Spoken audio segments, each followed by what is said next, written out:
Assalamualaikum warahmatullahi wabarakatuh. Semuanya. Pada kesempatan hari ini saya ingin menyampaikan tentang materi budaya positif. Apa itu budaya positif? Kita akan gali bersama-sama. Nanti sehingga akan menjadi sambung untuk kita mengembangkan putra-putri kita di sekolah kampung di pernyataan pemantik. Apakah Bapak Ibu setuju dengan pernyataan ini? Hukuman dapat mendisiplinkan anak. Yang kedua, memberi hukuman dengan hal positif seperti membaca atau membersihkan halaman sekolah dapat meningkatkan disiplin anak. Memberi penghargaan dapat meningkatkan motivasi belajar anak. Seringkali Bapak Ibu, dalam paradigma kita, ketika kita dahulu menjalani pendidikan di SD, SMP maupun sekolah, dulu seringkali Bapak Ibu guru kita itu memberikan hukuman supaya anak bagaimana? Supaya anak taat, patuh, dan di rumah juga sama. Biasanya dengan anak-anak kita itu kita memberikan hukuman atau memberikan hadiah atau janji. Nah, nanti kalau kamu sudah dapat nilai bagus atau dapat nilai, Bapak kasih hadiah, kan seperti itu. Apakah itu merupakan hal yang positif di dalam perkembangan anak? Hari ini saya akan membahaskan definisi tentang satu, disiplin positif dan nilai-nilai kebijakan universal. Yang kedua, teori motivasi, hukuman, dan penghargaan serta restitusi. Di sini ada teori motivasi, apa yang kita lakukan? Motivasi apa yang kita lakukan terhadap anak supaya anak menjadi lebih baik? Kita biasanya menerapkan hukuman ataupun penghargaan dengan memberikan hadiah. Dan yang ketiga yang terakhir adalah restitusi. Yang ketiga adalah tentang keyakinan kelas. Apa itu keyakinan kelas? Nanti kita akan bahas. Dan yang keempat, perlu Bapak Ibu ketahui semuanya bahwa manusia memiliki kebutuhan dasar manusia. Kebutuhan dasar manusia dan dunia yang berkualitas. Apa itu kebutuhan dasar? Dan yang kelima ada restitusi. 5 posisi kontrol sebagai orang tua maupun guru. Apa posisi kita di mana nanti? Dan yang terakhir adalah tentang segitiga restitusi. Perubahan paradigma. Silakan Bapak Ibu, kita mau sebentar ya. Silakan Bapak Ibu palkan tangan masing-masing. Kira-kira ketika teman sebelah Bapak Ibu ini berusaha membuka, apa yang Bapak Ibu lakukan? Dipaksa buka, ditarik-tarik. Apa yang Bapak Ibu lakukan? Mempertahankan atau melepasnya? Mempertahankan ya Bapak Ibu. Iya, atau pasarnya belum pasti. Nah, mempertahankan ya. Nah, tergantung siapa yang melepas. Kalau dia lepas lalu berarti pasrah ya. Bapak Ibu, ketika kita analogikan ada A dan B, Anda dan teman Anda, kita melepas, menggenggam secara lepas di sini di dalam itu. Teman kita dengan sekuat tenaga membuka kepala tangan kita.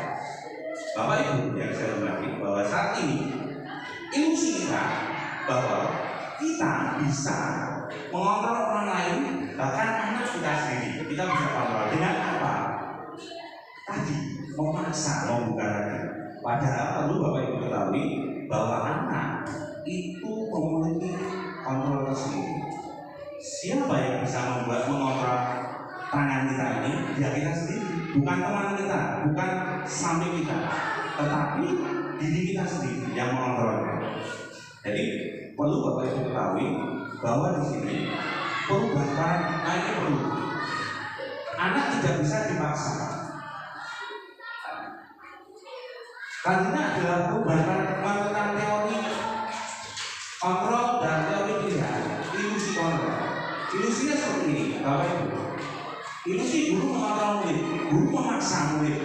Artinya kamu harus bisa matematika. Pelajaran yang terpenting dalam kelas, dalam pendidikan adalah saya, karena seperti itu. Memaksa.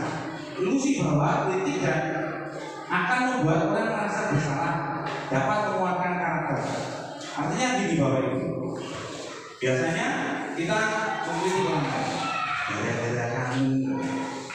Gara-gara kamu main HP, jadinya nilainya. Supaya anak bagaimana? Anak merasa bersalah, sehingga nantinya bahwa ketika anak merasa bersalah, di sini anak akan membuat hal yang positif sesuai yang kita motivasi yang kita inginkan kan apa? Supaya anak jangan nilainya jelek lagi kan seperti itu. Itu ilusi. Ilusi bahwa semua penguatan positif efektif dan bermanfaat. Ilusi bahwa orang dewasa memiliki hak seperti tadi yang saya sampaikan. Ketika kita mengepalkan itu ilusinya bahwa kita sudah anak itu pengen berkembang sesuai dengan pemikiran orang tua. Itu hanya sebuah ilusi. Itu hanya sebuah motivasi dari kita untuk apa? Untuk mengontrol orang. Seperti itu. Di sini saya sampaikan, bisakah kita mengontrol seseorang? Perubahan paradigma stimulus respon teori kontrol. Stimulus respon teori kontrolnya. Kita berusaha mengambil pandangan orang lain tentang dunia. Semua perilaku memiliki tujuan. Hanya ada yang bisa mengontrol diri Anda. Anda tidak bisa mengontrol orang lain. Kolaborasi dan konsensus menciptakan pilihan baru. Model pemikiran menang-menang. Di sini kolaborasi Bapak Ibu. Kami ingin sampaikan bahwa anak itu memiliki kodrat zaman dan kodrat alam. Artinya bagaimana? Alam sekarang beda dengan ketika kita masih kecil. Ketika kita masih kecil dulu, belum ada namanya internet, belum ada namanya HP. Jadi kan, suruh anak berjalan dari sini ke Kalilantung sekarang sudah ada motor. Seperti itu. Itu kodrat alamnya dan kodrat zamannya. Alamnya juga beda. Sekarang dengan dulu juga beda. Jadi Gajah Biwantoro mengatakan bahwa apa yang kita tanam itu yang akan kita tuai. Artinya gini Bapak Ibu, dengan nanam jagung jangan berharap anak itu akan tumbuh padi. Ya betul. Jadi apa yang dikatakan? Gajah Biwantoro berbicara bahwa menyalakan pendapatnya. Kemudian kita yang selama ini kita pegang adalah bukui dengan sosok itu yang menjadi pembelajaran kita untuk merubah semuanya. Selanjutnya kita akan belajar tentang makna disiplin. Apa itu disiplin? Disiplin berasal dari bahasa Latin disiplina, yang artinya belajar. Artinya ketika kita ada disiplin positif, itu anak belajar. Dari tidak tahu, dari tidak tertib menjadi lebih baik. Makna asal dari kata ini berkonotasi dengan disiplin. Ini dari murid, soklas dan patuh. Disiplin ini membuat orang dari potensinya menuju sebuah tujuan apa yang kita. Yang kita maksud adalah di sini ada disiplin positif. Kalau kita berbicara tentang peraturan, biasanya kita berpikir bahwa dalam peraturan itu pasti ada namanya hukuman. Kalau ada peraturan pelanggarnya dapat, itulah Bapak Ibu yang perlu kita ubah dalam kelas ini maupun dalam kehidupan anak ini.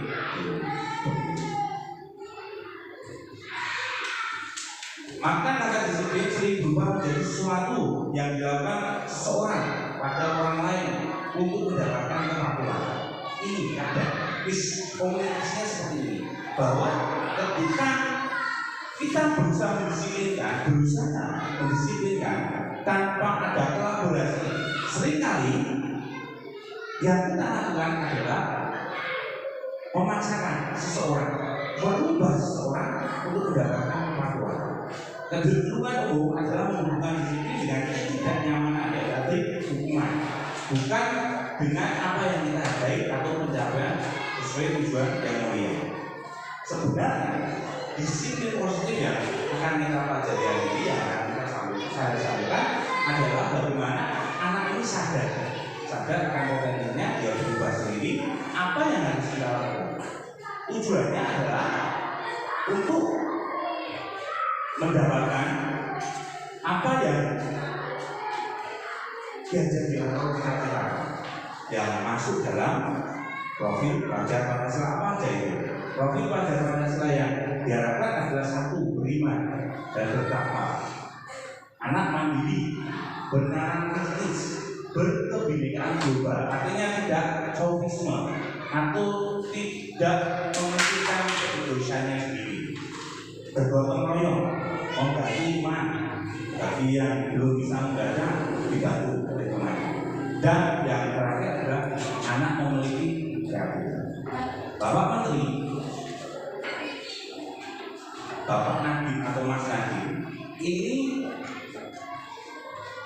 dia berasal dari seorang entrepreneur, artinya dia berusaha mengembangkan potensi dirinya sendiri.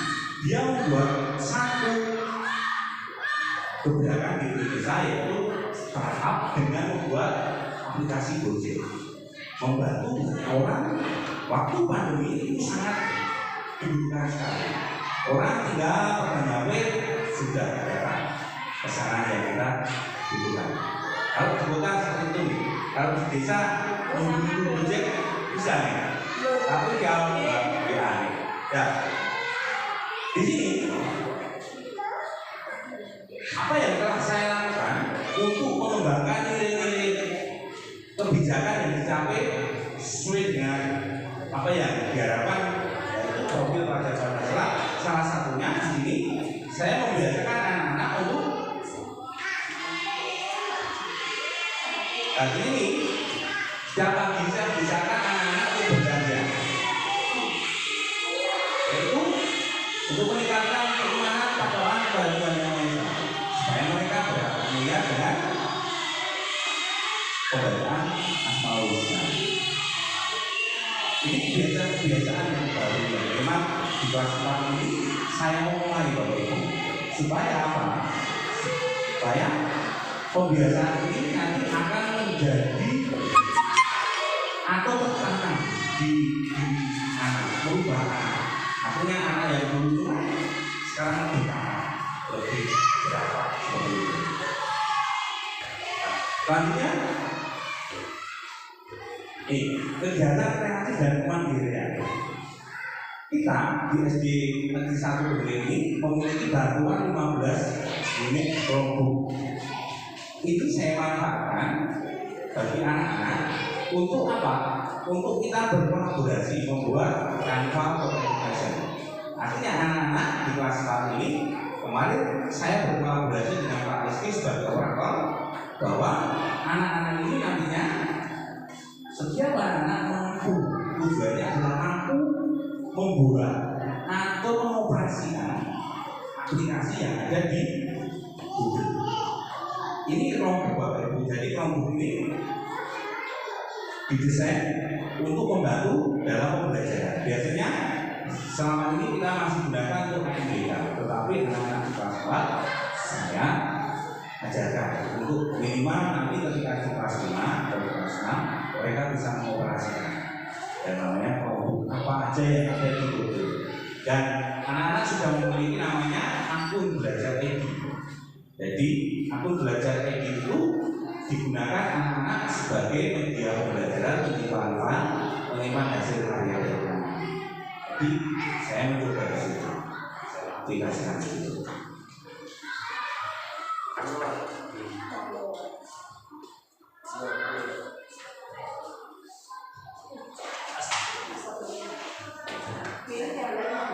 Teori motivasi hukuman dan penghargaan atau restitusi. Apa yang menjadi motivasi? Motivasi satu, ada motivasi eksternal, ada motivasi internal. Apa yang akan terjadi apabila saya melakukannya? Apa yang akan terjadi? Apa yang akan saya dapatkan apabila saya melakukannya? Saya akan jadi orang seperti apa bila saya melakukannya? Nah, di sini Bapak Ibu, motivasi yang saya sampaikan tadi bahwa sebenarnya anak ini memiliki kemerdekaan. Nah, anak mau perilaku manusia, perilaku anak kita itu motivasinya dari mana? Yang kita harapkan. Kalau apa yang akan terjadi apabila saya tidak melakukan? Pasti kalau tidak melakukan mendapatkan hukuman. Ini motivasinya biasanya dari mana? Orang tua, dari guru. Anak takut. Nah, yang kita inginkan adalah motivasi dari ngaji, yaitu apa? Tujuan disiplin positif. Jadi contohnya saya akan menjadi orang seperti apa bila saya tidak belajar.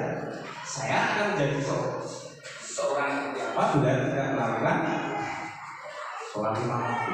Seperti itu. Gajah Dewan Toro berbicara bahwa seperti yang saya sampaikan, merdeka. Anak ini harus merdeka, harus lepas, harus berada dalam keluarga yang tidak menekan. Anak ini dibebaskan, artinya apa? Kita berusaha sekarang memposisikan diri bahwa kita sebagai teman, sebagai seorang manajer atau pengelola, bukan seorang pendukung. Nah, di posisi kontrol nanti kita akan lihat bagaimana posisi kita. Nah, di sini menurut Gajah Dewan Toro, merdeka itu artinya tidak hanya terlepas dari perintah, akan tetapi cakap buat pemerintah diri sendiri. Jadi anak ini tidak hanya menunggu untuk diberikan saja, tetapi dia cakap untuk mengontrol dirinya sendiri. Seringkali Bapak Ibu, apa yang kita lakukan sadar bahwa kita seringkali seperti yang saya sampaikan tadi, motivasi kita adalah penghargaan untuk menghukum, penghargaan untuk. Nah, di sini apakah dihukum oleh penghargaan itu baik? Dikasih. Nanti kalau kamu dapat nilai 100, saya kasih uang, saya kasih sepatu. Nah, apakah itu baik? Bapak Ibu, perlu kita ketahui bahwa ternyata penghargaan itu bisa merusak hubungan. Anak bisa kecewa. Nanti ketika ya jaga ini, jaga. Anak nanti bisa kecewa. Ketika kita menjadikan nanti kalau naik kelas 5, Bapak berikan sepeda baru. Nah, akhirnya pas nanam jagungnya tidak sesuai ekspektasi, pangan tikus, akhirnya tidak punya uang. Sesuai. Nah, ini kecewa. Jadi apa yang harus kita lakukan supaya anak-anak ini tidak merasa kecewa? Nah, ini kita harus merubah paradigma bahwa kita harus memberikan penghargaan. Yang pasti Bapak Ibu, dalam memberikan apresiasi atau pengakuan perlu diingat beberapa. Beri pengakuan secara khusus pribadi. Ini bagi Bapak Ibu, biasanya pengakuan hanya diberikan kepada murid yang mendapatkan nilai bagus. Artinya kamu bagus. Tapi anak-anak yang mendapatkan nilai rendah, mereka jarang diperhatikan. Karena paling reso moco, karena paling reso nulis, kan seperti itu. Dan ini kita Bapak Ibu beri pengakuan kepada semua murid. Saya sampaikan lagi, beri pengakuan kepada semua murid. Tugas kita sebagai guru, dulu guru itu biasanya perintah-perintah saja. Tetapi hari ini guru yang profesional, guru yang diharapkan adalah guru yang menggambar pada siswa. Apa yang mau siswa dari potensial? Apa yang mau siswa lakukan? Itu guru sekarang. Guru sekarang tidak bisa memaksakan kepada siswa. Menambah lagi melakukan kekerasan. langsung kena di polsek langsung. Gimana lapor kita? Seperti itu. Nah ini beri pengakuan, beri apresiasi. Kita rubah tadi sebenarnya. Luar biasa nih. Biji apik kan dulu. Biji 40. Apik nih 40. Untung belum terlalu besok berarti. Seperti itu ya. Jangan biji 40 mana telo ya. Jangan seperti itu Bapak. Dari kita rubah. Nah, di sini apa yang harus kita lakukan untuk mengapresiasi? Contohnya, kemarin saya perhatikan rasa empati itu besar sekali. Situasinya pada saat kamu murid baru di kelas 3. Terima kasih untuk rasa tanggung jawab. Pada saat kamu mau kerja silakan apresiasi, anak bangga. Oh berarti ternyata saya memungut sampah kertas itu ternyata sesuatu yang positif, sesuatu yang dihargai oleh orang tua. Selanjutnya, berbicara tentang hukuman dan konsekuensi, Bapak Ibu, seringkali ini yang dilakukan oleh Bapak Ibu mencatat 100 kali di dalam buku kalimat saya tidak akan terlambat lagi bagi anak-anak yang berangkat sekolah. Lari mengelilingi lapangan basket 2 kali karena terlambat dari sekolah, atau lari karena tidak mengerjakan PR, menggantikan kertas tugas teman yang telah diselesaikan. Bapak Ibu, hukuman itu akan membekas di diri anak. Anak sekarang beda. Dulu anak itu melihat gurunya dari jauh aja ngumpet nih tahu. Sekarang kita anak itu gurunya lewat aja tipis nih jalan. Tidak takut Bapak Ibu. Santai ya. Nah, tidak sih. Aduh, gurunya lewat aja. Bedanya zamannya sudah beda. Zamannya kodrat alam dan kodrat zamannya sudah beda. Dan menghukum seperti ini itu membekas ke diri anak. Takutnya anak akan melakukan hal itu ketika anak di posisi sebagai guru atau orang tua. Zaman SD ini ranggar rasa matematika itu berpak atau begini. Bahasa ini ya, Pak Presiden ya. Kadang mengejar. Bodoh lah. Nenek bodoh itu kan ya kita. Itu ya, itu harus kita ubah dari diri kita. Apa perbedaan hukuman dan konsekuensi Bapak Ibu? Kalau hukuman itu anak akan memberi kedisiplinan atau membuat anak sakit, mendorong anak menyakiti diri sendiri. Kalau dia tidak kuat, misalnya ditekan oleh orang tua, depresi namanya. Kalau orang desa belum kenal di kota Bapak Ibu, orang yang depresi melihat bapak ibunya broken home, dia menyakiti diri sendiri, kunci kamarnya, tidak mau sekolah, bahkan yang fatal mereka melakukan hal yang tidak kita inginkan, bunuh diri, karena depresi. Ini akibat dari hukuman. Konsep dirinya buruk. Anak belajar untuk menyembunyikan salah. Anak yang dihukum berbohong. Itu biasanya kalau berbohong dihukum, besok berbohong lagi untuk menutupi kebohongan yang pertama. Kebohongan yang kedua bohong lagi, 3 bohong lagi. Akhirnya Bapak Ibu sudah percaya sama anaknya. Baik, Bapak Ibu mau percaya sama siapa? Tetangga nih. Nah, anak aja ya, nggak bisa dipercaya seperti itu. Jadi kita harus ubah Bapak Ibu. Apa yang dilakukan anak? Marah, rasa bersalah, dipermalukan, merasa tidak dihargai. Ini akibat dari apa? Kita melakukan namanya hukuman. Kalau kita melakukan konsekuensi, nah konsekuensi ini adalah ketika kita berdiskusi sama anak. Kamu kalau terlambat sekolah, kira-kira nanti bagaimana? Oh, dia dari dalam dirinya sendiri sadar. Oh, berarti mungkin apa? Saya tidak akan terlambat lagi. Mungkin saya akan nanti berangkat ke pulangnya lebih lebih lama daripada teman-teman. Nah, itu konsekuensi yang tapi melibatkan anak. Jadi sesuatu harus terjadi konsekuensi logisnya. Kalau tidak belajar, konsekuensi logisnya adalah pasti nilainya jelek. Anak tahu ini dari dirinya sendiri, lucu. Terus membuat anak merasa tidak nyaman juga kalau konsekuensi. Biji merek mesti sin yang seperti itu. Anak menghargai disiplin, mulai sadar diri, mendorong anak akan menyesuaikan diri. Anak belajar mematuhi peraturan dan yang jelas konsekuensi itu kehilangan anak memiliki. Nah, apakah kita mengambil hukuman dan konsekuensi? Ada satu pilihan. Di sini adalah restitusi. Apa itu restitusi?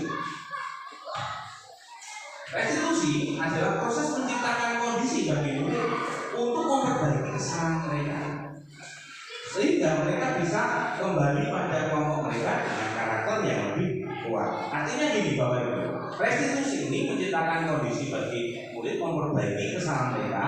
Itu mereka muncul dari dirinya sendiri. Mereka sadar posisi anak ini sadar. Jadi anak ini kemungkinan besar bisa kembali ke kelompok mereka dengan karakter yang lebih kuat. Restitusi juga merupakan sebuah kolaboratif. Harus ada kolaborasi, kerjasama yang mengajarkan murid mencari solusi untuk masalah mereka. Bapak Ibu semuanya sekarang menjadi manusia. Artinya kita tidak bisa eksklusif lagi. Saya orang tua, saya harus dihargai, memposisikan ini. Saya orang tua harus mengatur anak, tidak bisa seperti itu. Anak sekarang beda zamannya dengan dulu. Dulunya anak diperintah sekolah sekarang makan yang warung. Bahkan yang parahnya lagi suruh bayar sekolah. Anak sekarang mending gitu, internet, berbeda. Tentang orang lain seperti apa yang mereka inginkan tujuan mereka dan bagaimana mereka harus memperlakukan orang lain. Kita bandingkan antara hukuman, konsekuensi dan restitusi. Bapak Ibu bisa lihat di sini, hukuman itu sangat negatif. Ya, setelah kita pelajari di sini, hukuman itu bersifat negatif. Anak membenci peraturan, sesuatu yang menyakitkan. Murid akan tersakiti ya seperti itu. Sekarang kita ke konsekuensi. Konsekuensi ini posisinya netral. Karena apa? Melibatkan anak tadi. Anak terlibat. Anak tahu memposisikan diri. Kalau saya tidak belajar, sesuatu yang akan terjadi adalah nilai saya akan jelek. Saya tidak akan naik kelas. Nah, tetapi di sini anak juga merasa tidak nyaman ketika konsekuensi. Dia bisa juga terpaksa. Nah, di sini Bapak Ibu, posisi diri kita sebagai orang tua maupun guru adalah di posisi restitusi. Restitusi itu adalah merupakan pilihan menguatkan untuk murid anak dalam jangka waktu yang panjang. Korban mendapatkan ganti. Apa gantinya? Yaitu ketika kita melakukan tadi kolaborasi dengan anak kita panggil, anak kita ajak ngobrol, anak kita anggap bahwa dia adalah seseorang yang memegang kontrol dirinya. Dia tidak dikatakan. Murid belajar bertanggung jawab. Hasilnya, ketika kita melakukan restitusi, itu hasilnya adalah anak akan lebih bertanggung jawab. Masalah terpecahkan. Fokus pada penyelesaian masalah dalam jangka waktu yang panjang, tidak hanya sementara, tetapi anak akan mengenal, oh berarti kalau saya menyakiti teman saya tidak menghargai orang lain. Berarti mulai sekarang apa keyakinan kamu? Ketika saya menyakiti orang lain, saya otomatis tidak menghargai orang lain. Ciri-ciri 9 restitusi adalah satu, bukan menebus kesalahan namun belajar dari kesalahan. Ini Bapak Ibu ya. Jadi kesalahan itu bukan murni pasti ngejar kesalahan itu salah dan dosa. Tidak. Tapi Kesalahan itu adalah cambuk untuk kita berubah. Artinya belajar dari kesalahan, kita bertobat, kita mau diri, kita berubah. Jangan sampai analoginya seperti ini. Seperti kerbau mandi di lubang yang sama, artinya jatuh di lubang yang sama. Kerbau itu sudah mandi, tetapi dia pasti akan kalau ada rawa-rawa masuk lagi. Nah, seperti itu. Manusia yang diberikan bukti kemerdekaan tadi, dia tidak akan melakukan seperti itu.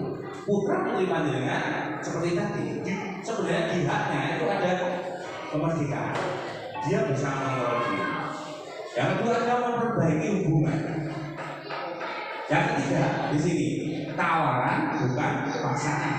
Tawaran artinya apa? Kita tadi kolaborasi sama anak menawarkan. Kira-kira bagaimana? Apa sih mau kamu? Apa yang kamu inginkan ketika kamu nilainya jadi seperti ini? Bagaimana bisa kamu meningkatkan nilai? Nah, anak ini ditawarkan, bukan dipaksa. Kamu besok harus belajar, bantahkan. Pulang sekolah sampai jam 9 malam, nanti tak telepon sama ibumu. Kamu harus belajar. Kalau tidak, besok berarti tidak boleh berulang lagi. Hasil itu jelek. Itu pemaksa. Resolusi menuntut melihat ke dalam diri anak itu sendiri. Yang kelima, resolusi mencari kebutuhan dasar yang mendasari tindakan. Nah, resolusi ini adalah cara yang paling baik. Resolusi fokus pada karakter bukan tindakan. Jadi pemerintah sekarang melalui Menteri Pendidikan di Masalim itu pendidikan sekarang adalah pendidikan pengembangan ke karakter Bapak Ibu. Jadi anak sepandai apapun tetapi ketika tidak memiliki karakter, dia akan menjadi orang yang bermasalah. Dia akan menjadi orang yang tidak berhasil dalam mengontrol dirinya. Karena apa? Karakternya sudah jelek. Tetapi disinilah dengan resolusi ini anak memiliki karakter yang baik.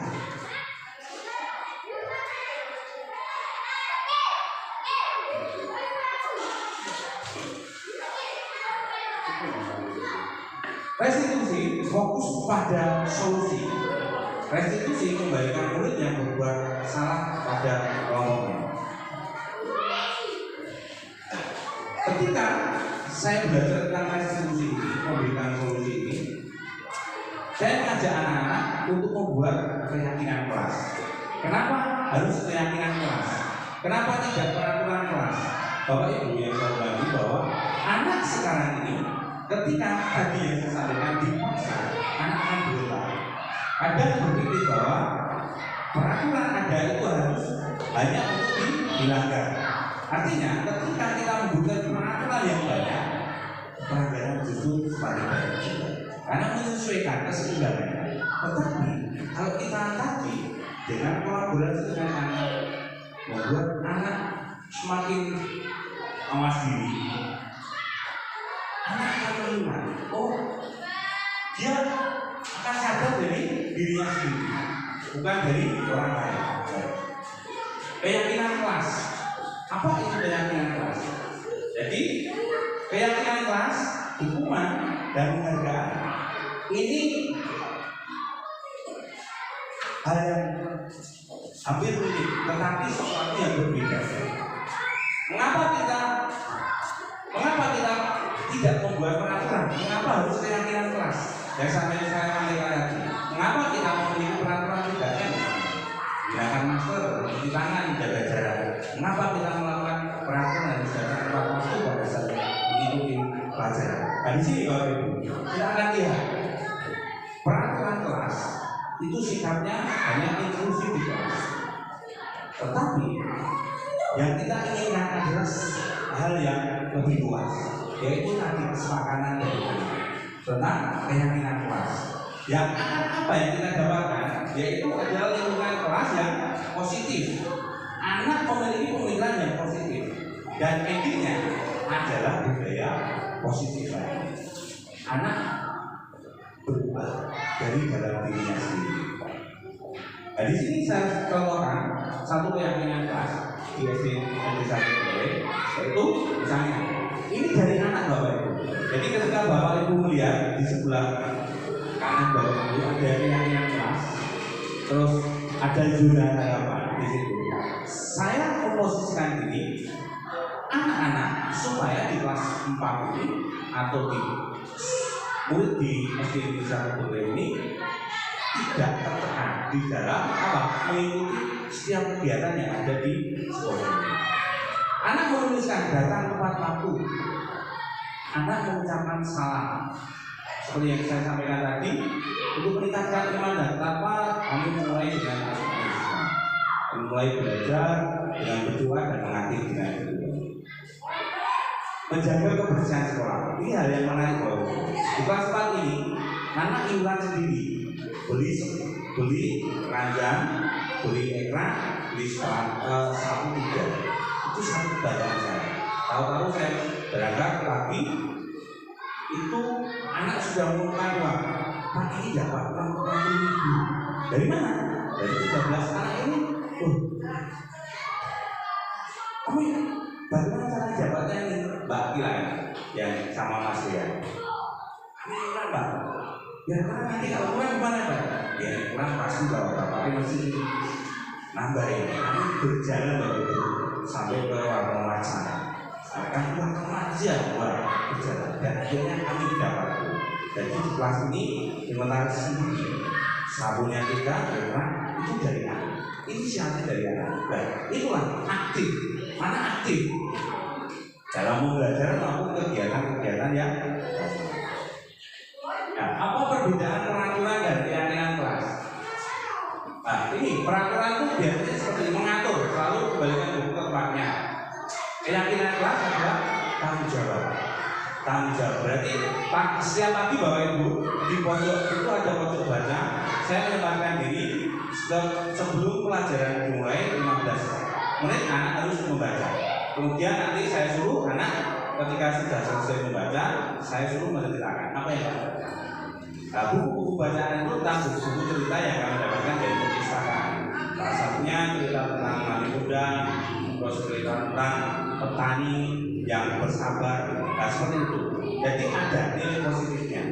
Oh bagaimana anak yang durhaka seperti itu? Apakah saya yang harus lakukan supaya menjadi anak yang baik? Di sini contoh lagi, dilarang membawa orang lain. Nah di sini anak keyakinan kelasnya ketika menulis di sana itu menghormati orang lain dan dia sendiri. Ketika mereka menyakiti orang lain, mengganggu orang lain, berarti sebenarnya mereka akan menyakiti dirinya sendiri. Dan misalnya peraturan dilarang melakukan kekerasan, anak menuliskan di keyakinan kelasnya adalah apa? Menghormati orang lain. Ini proses baru kemarin ketika anak membuat keyakinan kelas. Jadi saya membebaskan anak menulis, kemudian menempelkan dan sepakat menandatangani. Jadi anak terutama di kelas 4 itu saya biasakan sekarang bahwa di kelas kami tidak ada namanya hukuman, tidak ada namanya kekerasan secara fisik maupun verbal. Supaya apa? Anak itu berkembang sesuai dengan sunnah.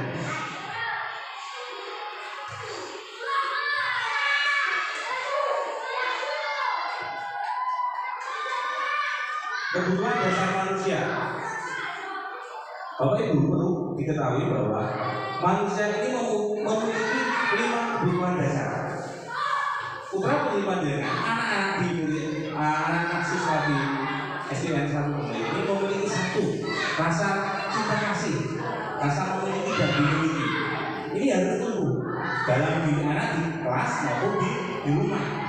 Anak harus memiliki namanya kesenangan. Kesenangan itu tidak harus mahal piknik ke Jogja atau yang lainnya, tetapi mungkin diajak ke kebun, diajak kemana seperti itu. Terus anak memiliki kebebasan, anak bisa memilih. Kalau sepatu aja diberikan orang lain paksain, sepatunya diberi. Nah itu semua seperti itu. Jangan. Jadi anak harus memiliki kebebasan. Anak sebenarnya ini memiliki namanya power atau kekuasaan. Di kelas ini Bapak Ibu, kelima-limanya ini muncul Bapak Ibu.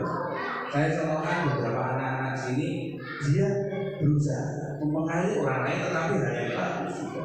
Anak-anak itu sudah mulai mengatur.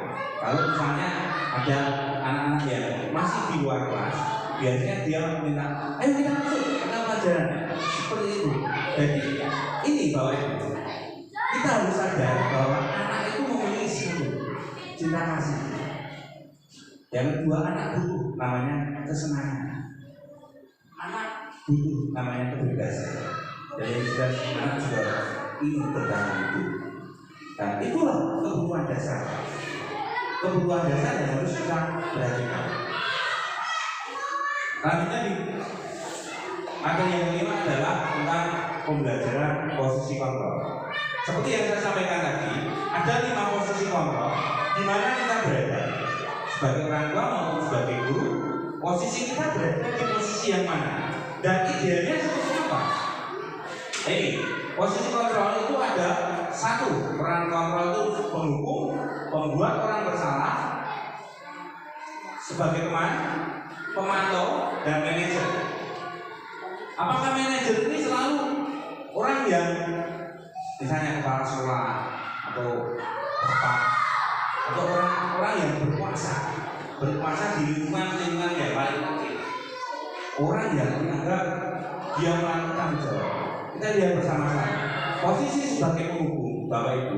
Ketika kita memposisikan sebagai penghukum, ini biasanya yang kita lakukan adalah menghadiri, menunjuk kamu menyakiti, menyindir. Saya nggak tahu mana sekolahnya, saya nggak tahu gara PR. Nah, di sini, ya, seperti itu. Nah, membuat orang merasa bersalah. Apa yang kita lakukan biasanya? Yaitu berceramah. Seharusnya kamu itu bisa nilainya 1, kamu itu bisa loh nilainya 100, kamu itu bisa. Nek, belajarnya kaji, ya seperti itu. Teman di sini. Nah, posisi kontrol kita ketika menjadi teman membuat alasan-alasan untuk siswa. Tetapi ketika kita posisikan sebagai teman, di sini anak nanti menghargainya, rasa untuk menghargainya kadang itu terlalu kelewatan. Terus yang selanjutnya adalah pemantau, hanya melihatnya saja, menghitung dan mengukur. Ketika kita menjadi manajer atau pengelola, kita berusaha tadi melakukan restitusi tadi, menanya apa yang kamu inginkan.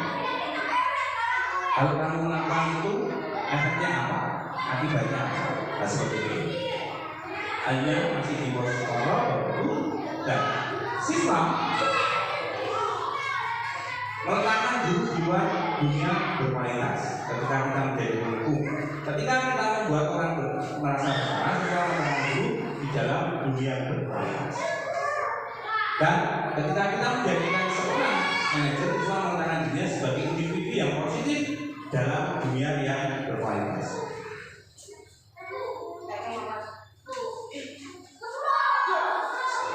Di sini saya akan contohkan bahwa kenapa 5 posisi kontrol.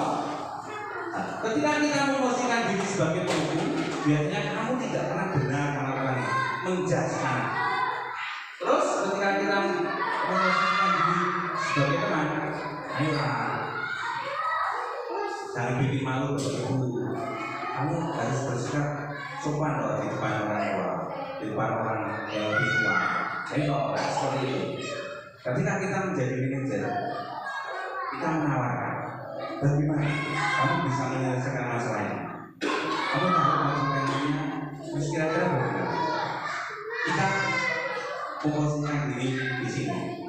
Apa yang harus kita lakukan? Jadi peraturan pemantau konsekuensi dia nilai manajer dan memperbaiki bergerak antara apa yang harus kita posisikan di posisi mana kita berharap bahwa kita bisa membuat anak ini lebih berguna.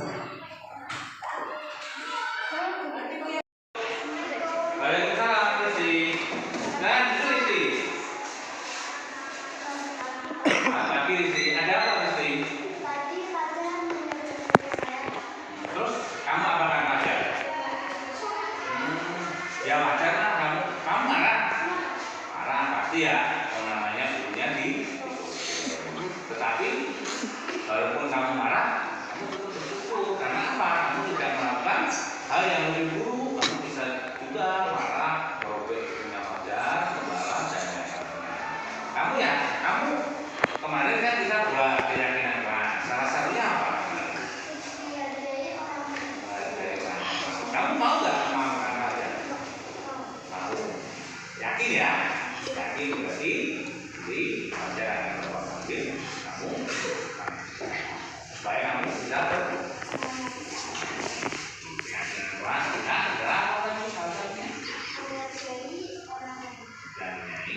Ajar, tidak.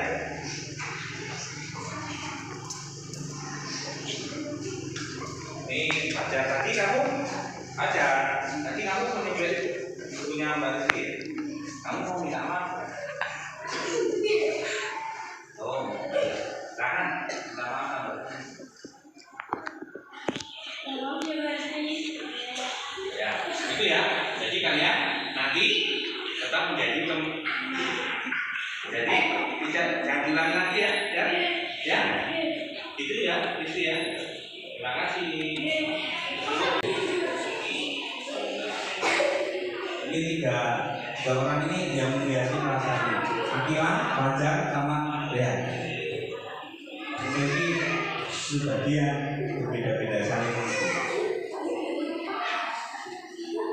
Yang terakhir adalah penerapan segitiga restitusi. Saya mengajarkan kepada Bapak Ibu semuanya, mengajak kita sekarang memulai hal yang baru dengan apa? Salah satu yaitu validasi tindakan yang salah. Sebelum kita memvalidasi, yang perlu kita ketahui adalah apa? Menstabilkan anak ini. Kita bisa melakukan menyadarkan anak bahwa setiap orang pasti pernah melakukan perbuatan yang salah. Anak ini merasa bahwa dia tidak sendirian. Yang kedua, kita bisa menanyakan ke anak bahwa kamu bukan satu-satunya yang pernah melakukan itu. Anak-anak stabil, merasa dihargai. Yang kedua, setelah kita stabilkan, kita validasi. Kamu tentu punya perasaan, punya alasan mengapa. Ketika anak berusaha membalas sebuah alasan, dia merasa tidak nyaman, kemudian dia berusaha membalas. Apa? Masalahnya ketemu. Oh, ternyata seperti ini. Terus yang tadinya ada cara yang lebih efektif untuk mendapatkan apa yang kamu butuhkan. Anak mulai digali potensinya. Oh, bagaimana seperti itu. Dan yang terakhir, bahwa itu bisa menanyakan keyakinan. Kesepakatan sebelum kita tadi melakukan eksekusi, ada kesepakatan, ada keyakinan. Nilai apa yang telah kita sepakati? Oh, menghargai orang lain, menghormati orang yang lebih tua. Seperti itu.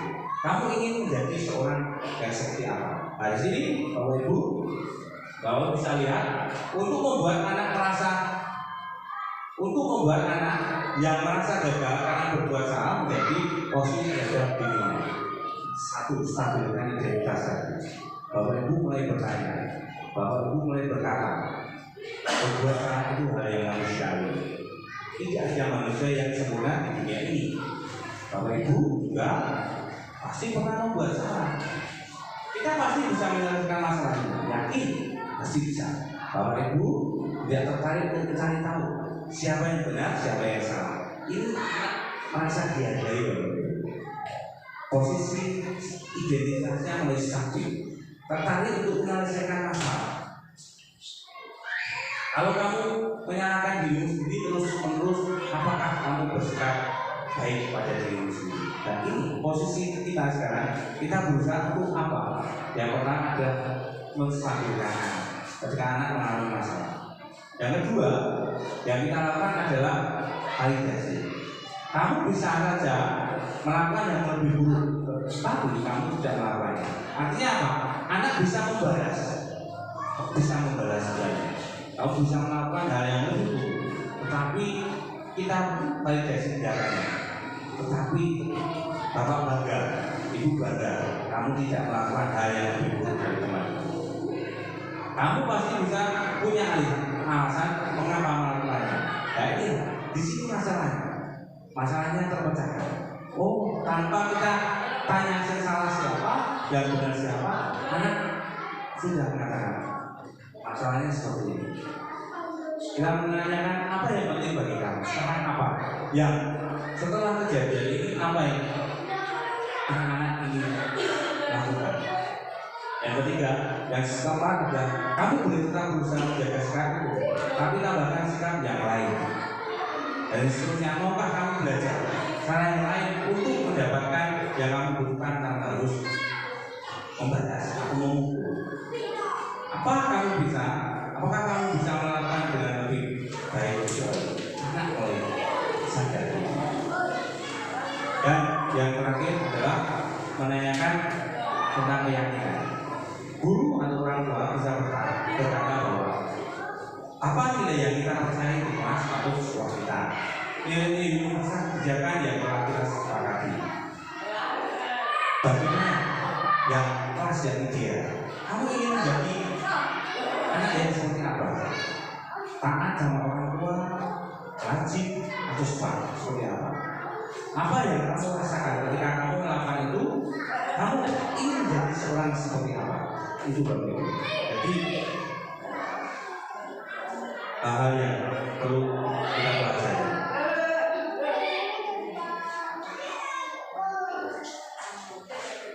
Kita memilih Bapak Ibu di sini, Bapak Ibu guru memilih profesi menjadi guru. Paradigma yang kita harus ubah adalah satu tadi. Guru itu menjadi hamba, menghamba. Kita posisi diri kita sekarang ini, anak adalah hal yang utama. Perkembangan anak adalah hal yang paling penting. Artinya, apa yang kita lakukan, poinnya adalah untuk apa? Untuk perkembangannya. Berarti memilih untuk mengurus kehidupan, memilih untuk bertanggung jawab dan meningkatkan kualitas manusia, memilih untuk bertanggung jawab bagi kehidupan orang lain. Tidak perlu gengsi, saling belajar, tapi saling kolaborasi, saling memberi masukan. Jadilah seperti air, tapi pendiriannya namun yang menyesuaikan diri dalam menjalani proses. Di sini dulu pernah saya lakukan ini di negara. Waalaikumsalam, Kak. Selamat siang, Kak. Siang, Pak. Kenapa kamu sini, Kak? Aku dituduh sama Mas Ega menyontek, Pak. Kamu kesel? Iya. Kamu dituduh menyontek sama. Terus apa yang kamu lakukan sekarang? Saya bentak-bentak dan marah-marah, Pak. Beruntung kamu bisa mengontrol diri. Kamu bisa mengontrol dirimu. Bisa. Kalau kamu tidak bisa mengontrol, kamu bisa lebih parah lagi kamu emosi. Gak wajar lah, Kak. Orang yang tidak melakukan dituduh itu kan pasti apa ada? Apa yang kira-kira kamu bentak-bentak Ega itu benar nggak? Enggak, Pak. Kamu pengennya gimana? Saya ingin menghargai, Pak.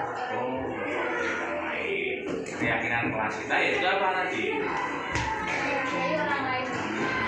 Kamu mau nggak merubah sikap? Merubah sikap yang bagaimana? Nanti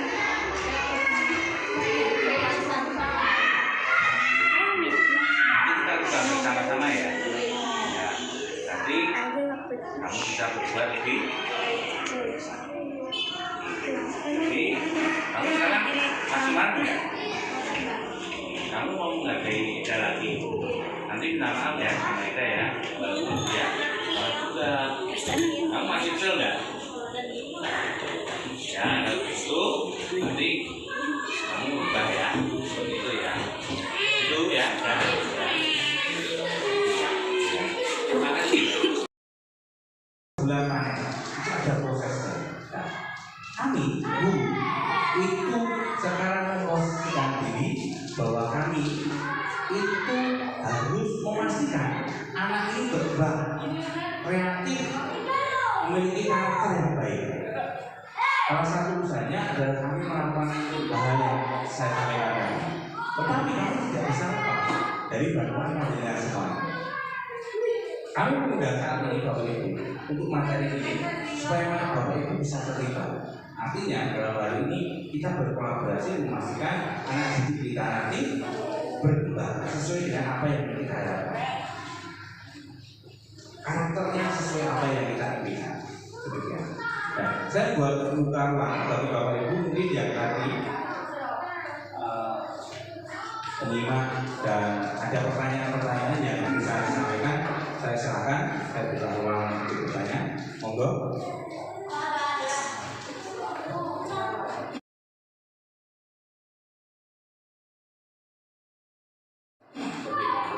Dari tadi aku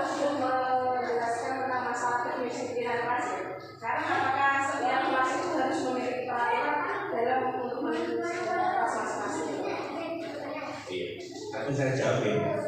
Bapak Ibu, dulu ketika kita di SD atau di sekolah pasti ada namanya papan peraturan kelas, papan peraturan sekolah dan seterusnya.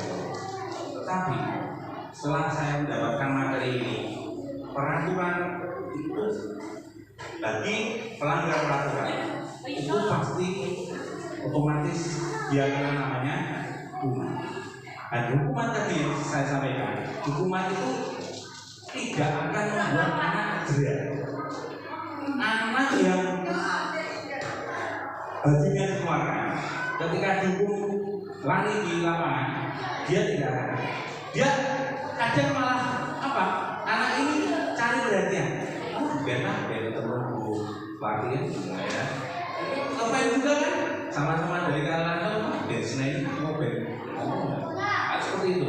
Kadang dia mencari perhatian karena tadi anak itu perlu kadang mungkin kalau di rumah orang tuanya kebetulan di Jakarta semuanya jadi sama neneknya, sama orang kakaknya atau sama saudara yang lain, kasih sayangnya kurang, rasa caper ini itu dia akan ngomong lagi dengan hukuman. Tetapi saya mengimbau, saya mengajak Bapak Ibu semuanya yang dari kelas 1 sampai kelas 6, mari kita ubah peraturan itu menjadi sebuah keyakinan yang kita sepakati bersama di kelas masing-masing, sehingga anak itu melakukan itu bukan karena terpaksa, tetapi karena dia butuh keinginan dia untuk merubah paradigma yang dulu itu kalau saya tidak melakukan ini pasti akan itu. Jadi sekarang saya ajak, jadi di tempat kami sudah tidak ada peraturan kelas lagi, tapi kami melibatkan anak untuk membuat sebuah keyakinan. Artinya juga atau lebih mudahnya kita kenal bukan keyakinan tetapi kesepakatan kelas. Sepakat itu berarti ada dua orang yang terlibat. Satu mungkin sebagai manajer atau pemantau saya sebagai guru kelas, dan satu siswa. Apa yang dia lakukan?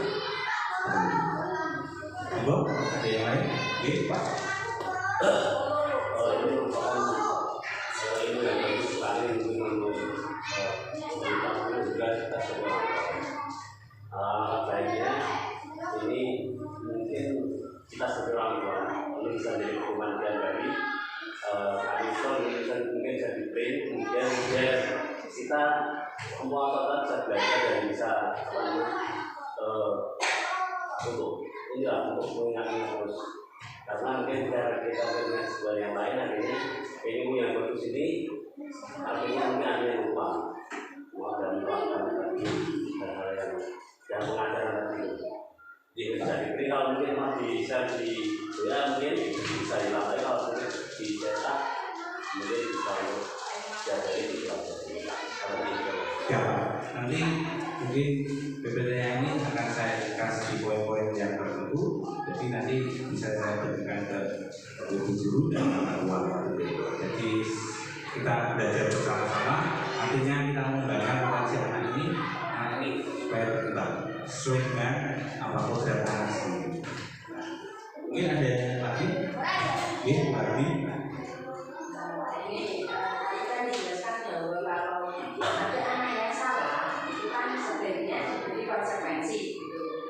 Nah, tapi kan ada beberapa siswa yang misalkan yang satu ini dikasih tahu konsekuensinya itu bisa menurut, tapi yang satu ini sudah dikasih hukuman pun dikasih tahu konsekuensinya, tapi masih berulang kali dilakukan. Itu minta caranya Pak, bagaimana cara kita atau apa yang harus kita lakukan agar anak-anak itu tidak melakukan kesalahannya berulang kali dengan tidak menghukum. Terima kasih. Masih tadi ini. Jadi tadi di poin yang ke-6 atau yang ke-6 adalah tentang segitiga restitusi.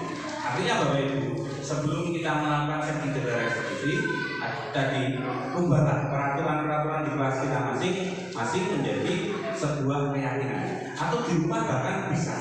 Keyakinan di rumah ini apa? Keyakinan kita di rumah. Misalnya wajib sholat 5 waktu, atau sholat 5 waktu adalah dosa.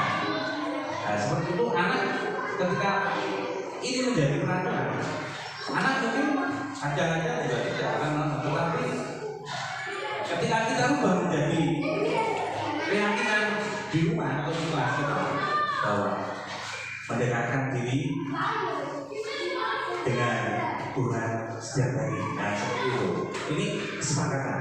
Oh berarti saya ketika harus sholat 5 waktu yang sibuk nah, saya akan bertanya bahwa tiap pagi saya tanya anak-anak yang ini sholat subuh siapa? Kadang saya tanya supaya apa? Supaya anak ini memiliki karakter. Artinya apa? Sebenarnya karakter yang didapat dari anak ini harus dilakukan selama bulan. Nah, pertanyaan dari Bu Adi tadi, bagaimana supaya anak ini tidak berubah? Ubah satu, karena yang pertama menjadi sebuah keyakinan keras. Yang kedua, lakukan sedikit ini. Lakukan satu, stabilkan. Tadi ya, stabilkan dulu anak. Validasi. Kemudian anak pastikan keyakinan apa yang kamu lakukan. Misalnya, anak ini mengulang-ulang tidak pernah mengerjakan PR, tidak pernah mengerjakan PR. Dia keyakinan kelasnya apa? Tidak serius dalam belajar, pasti. Anak ini ketika ya, dipanggil, ditanya, Mas, kamu udah berapa kali? Ya, Bapak, Ibu tahu kamu sibuk, mungkin kamu bantu orang tua, kita boleh mati dulu. Terus kita mulai kira-kira dari dalam diri. Sebenarnya falsafah Jawa itu lebih menarik juga. Anak itu artinya orang Jawa kalau dipanggil, burung Jawa kalau dipanggil terus mati gitu. Sama anak itu kalau diwongi atau dihargai, anak ini pilu sama Tuhan. Nah, disitulah Bapak Ibu inti dari disiplin positif itu adalah apa? Memunculkan potensi diri anak. Anak ini sebenarnya adalah produk yang baik. Anak ini adalah tidak ada anak yang dilahirkan anaknya malas, jelek dan sebagainya. Tetapi Tuhan melahirkan, mengizinkan anak yang lahir. Ini anak ini memiliki potensi dan anak ini sama dengan kita. Jadi mulai ubah dan pertama ini keyakinan keras, yang kedua lakukan spiritualisasi. Saya yakin bahwa ketika anak itu kita panggil mata, kita tidak menyalahkan. Kadang kan masih ada orang garap betul. Nah seperti itu. Ya seperti itu. Hukuman seperti ini kadang itu rasa paling sekali ketemu baru buka ini seperti itu. Dulu waktu saya SMA, pelajaran tidak suka, teman-teman saya juga kadang fobia sama guru. Jadi kadang dia dulu belum ada poin-poin. Jadi mengatakan di tadi lakukan pendekatan dengan segera restitusi saya yakin anak-anak. Mungkin satu lagi Bapak Ibu.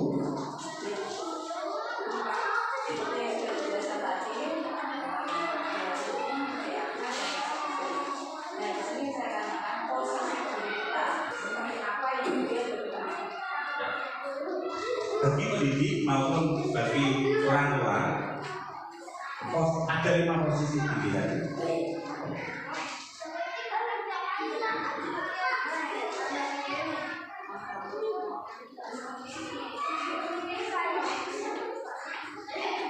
Di sini Bapak Ibu ada 5 posisi diri kita. 1 penghukum, yang kedua membuat orang bersalah, yang ketiga adalah teman, yang kelima yang keempat adalah pemantau, yang kelima adalah manajer atau pengelola.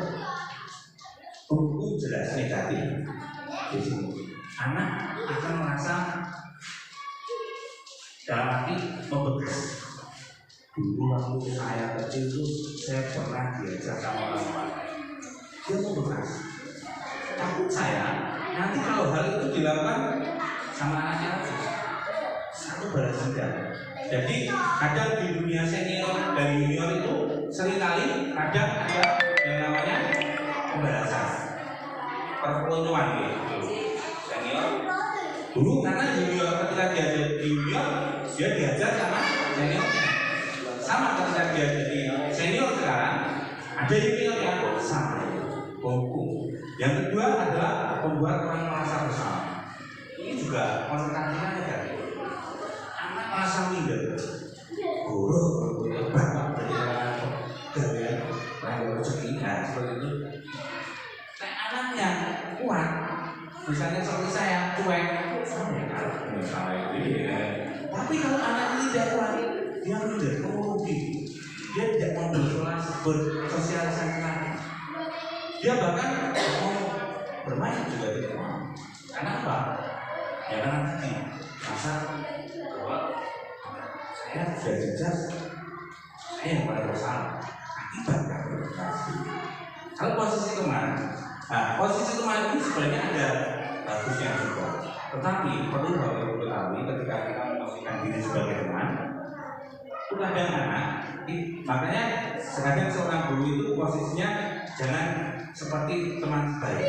Karena nanti kalau jadi kayak teman sebaya bareng orang tua atau guru, ini kadang anaknya jahat. Nah, kadang jangan kita bertanya, Pak, Bu Arti berangkat enggak? Jangan nanya, ya. Itu, kadang itu seperti itu. Jadi kalau kita memposisikan diri sebagai teman, kadang anak menganggap bagus juga, tetapi ada yang lebih bagus. Sebagai pemantau, yaitu kita mengawasi saja, cuma sebagai pemantau aja, pengawas tapi di posisi yang kelima ya. Jadi di posisi kelima adalah tujuan utama adalah menguatkan pribadi karakter anak itu. Apa posisinya? Pengelola atau manajer. Orang tua atau guru ketika menjadi pengelola atau manajer, dia akan menjaga ketika ada kesepakatan yang dibentuk. Jadi anak dipanggil ketika mengalami masalah, anak dipanggil ketika mengalami problem atau berjalan. Jadi Bapak Ibu semuanya oleh hari ini kita belajar untuk bagaimana menjalin hubungan personal. Kita harus mengenal apa kekurangan kelebihan dari potensi. Pastikan bahwa kami dari Guru SD bisa memastikan bahwa anak ini berkembang sesuai dengan konsep bahwa anak ini bukan satu kertas kosong, tetapi guru itu tugasnya. Dulu kita berpikir bahwa anak ini kertas kosong. Terus kalau kertas kosong itu istilahnya gini, Bapak Ibu. Tugasnya guru sama orang tua kan mengisi kertasnya. Tapi bukan, Bapak Ibu. Sekali lagi saya sampaikan, anak itu bukan kertas kosong. Anak itu memiliki gambar diri. Anak itu sebenarnya memiliki potensi. Tugas orang tua dan guru apa? Yang sama-sama tidak kelihatan ini diketok. Potensinya apa anak ini? Diketok. Jangan mulai dengan gambar di anak itu. Jadi saya lagi anak itu bukan kertas kosong. Yang harus dipaksa diisi orang tua. Tetapi anak itu memiliki potensi. Tugas Bapak Ibu guru adalah menggali potensi, memastikan berkembang. Tugas orang tua adalah sama, mendorong potensi tadi berkembang. Kata Bapak Ibu, mungkin ada pertanyaan lagi?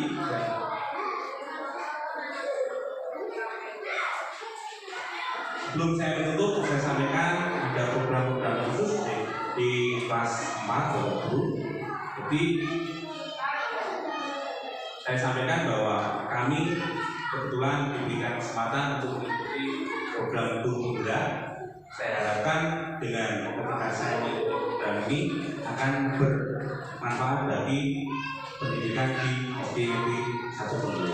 Artinya apa yang saya dapatkan saya akan implementasikan atau saya akan bagikan tugaskan kepada Bapak Ibu semuanya, orang tua murid maupun Bapak Ibu guru di SDIP 1 Bengkulu, supaya Bapak Ibu yang perlu ketahui adalah ketika kita ingin berkembang, itu kita perlu namanya kolaborasi. Kita tidak bisa sendiri. Bapak Bupati mencanangkan bahwa Boyolali investasi, Boyolali harus maju, SDM-nya harus berkembang. Jadi kami sebagai pendidik di sini dituntut untuk memberikan kebutuhan dasar bagi para peserta didik supaya anak ini memiliki SDM yang cukup. Kalau Boyolali yang pro investasi ini dengan SDM yang cukup, saya yakin Boyolali pasti akan lebih maju. Jadi itu yang ditanamkan oleh Bapak Bupati, sehingga kami sebagai Bupati di sini berharap dengan keterlibatan Bapak Ibu semuanya sesuai tujuan yang diharapkan kita bersama itu akan tercapai. Demikian yang saya sampaikan. Wassalamualaikum warahmatullahi wabarakatuh.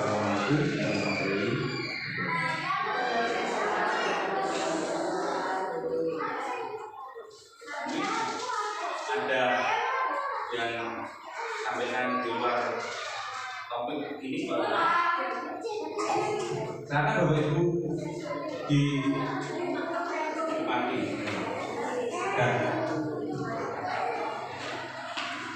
Ya Bapak Ibu yang saya hormati, terima kasih atas undangan yang saat ini.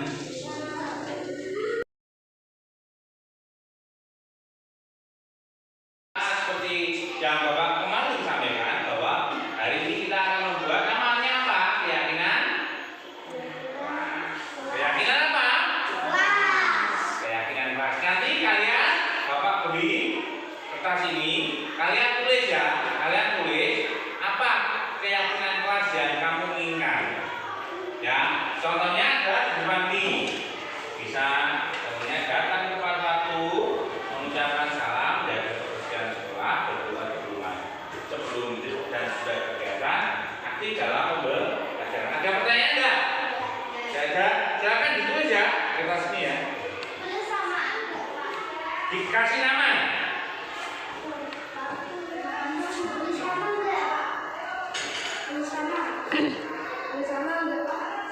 Kalau usahakan jangan sama ya.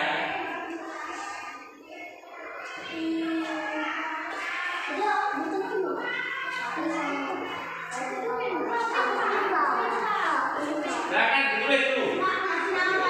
Dikasih nama apa aja.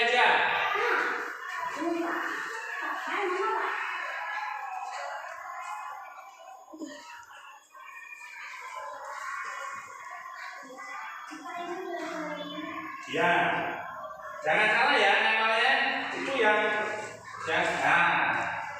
ini jangan jalannya.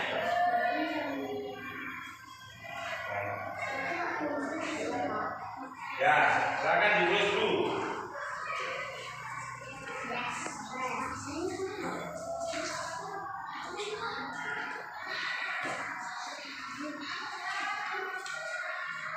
Silakan ya.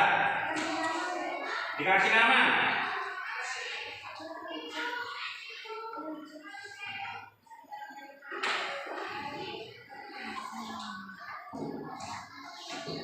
Ya. Sudah, tulis.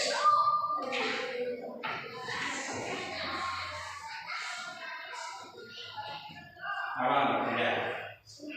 Oh iya, sip. Sudah. Nanti kita datang kasih nama dulu. Atau nanti ditempel di depan sini ya.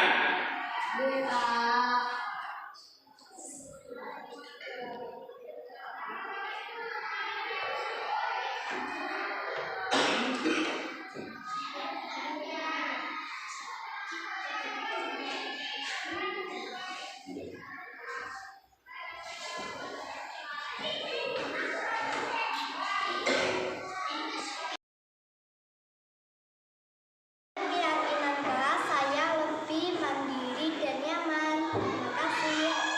Saya harap nanti saya akan meningkatkan lagi. Dengan adanya keyakinan kelas, kami sekarang memiliki karakter kemandirian yang lebih baik. Harapan saya semua siswa dapat melaksanakan keyakinan kelas dengan tanggung jawab. Oke, Dengan adanya materi tentang modul deposito ini, kami memanfaatkan ini untuk membuat satu keyakinan kelas. Artinya anak-anak merasa lebih nyaman ketika anak-anak membuat keyakinan kelas dan satu kesepakatan. Yang kedua, kami bisa melakukan penyelesaian masalah-masalah, terutama bagi anak-anak yang mengalami masalah dengan adanya segitiga restitusi. Harapan saya ke depannya, saya akan lebih meningkatkan lagi dan pemakaian segitiga restitusi ini akan saya gunakan aplikasikan ke seluruh kelas yang ada di SDN 1. Harapan saya ke depannya kami ingin lebih maju lagi. Salam.